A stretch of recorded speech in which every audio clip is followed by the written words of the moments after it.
watch this topic in Hindi, skip the video to 2 minutes and 35 seconds. Hello everyone. Welcome to another episode of Legal Update, a new initiative of Drishti Judiciary. Today's topic of discussion is right to attend funeral. First, let us see why is it in the news. Recently, in the case of S. Gurumurthy vs. State, the Madras High Court ruled that the privilege to participate in a funeral is encompassed within the scope of Article 25 of the Constitution of India 1950. Let us look at the background of the case.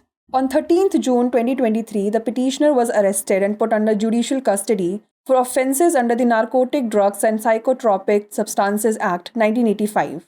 The petitioner applied for interim bail to attend his father's funeral after his passing on 10th February 2024, but it was denied. However, the court, while mindful of the petitioner's fundamental rights, noted the deceased entitlement to a dignified burial involving close relatives. Consequently, the court directed the Superintendent of Central Prison, Madurai, to facilitate the petitioner's attendance at his father's funeral.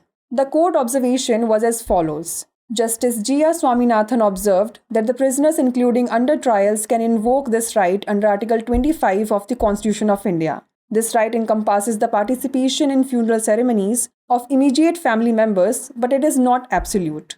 Additionally, Article 25 applies to all individuals without differentiation between free persons and prisoners. Let us know about Article 25.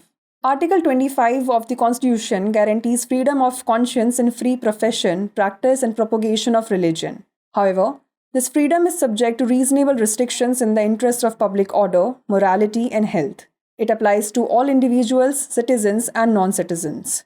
Let us now discuss a case law. In the case of Commissioner, Hindu Religious Endowments vs. Sri L.T. Swamiar of Sri Shirur Mutt, the Supreme Court noted that Article 25 of the Constitution guarantees every individual the freedom not only to hold religious beliefs of their choice, but also the freedom to propagate or disseminate one's religious ideas for the edification of others.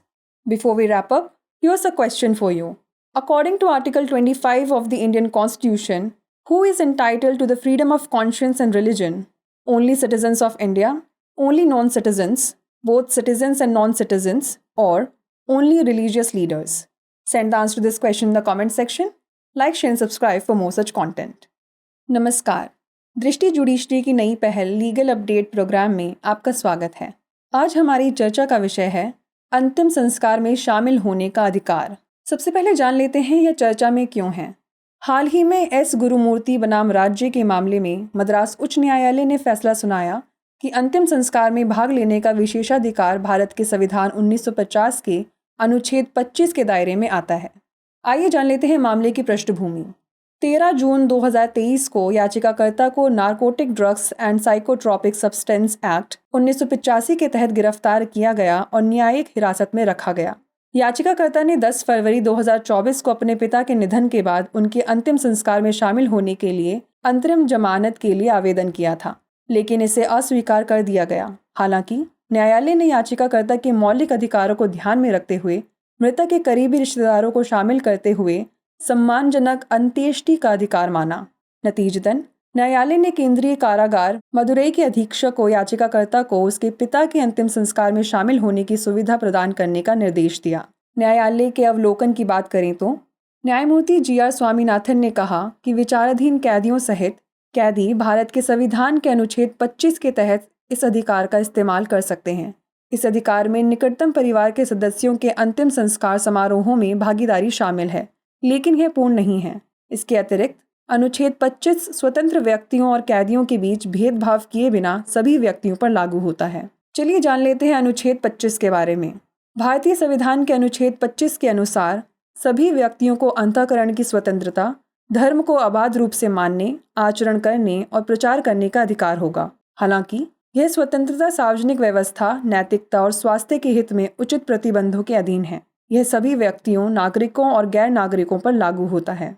आइए जान लेते हैं इससे जुड़ी एक निर्णय विधि।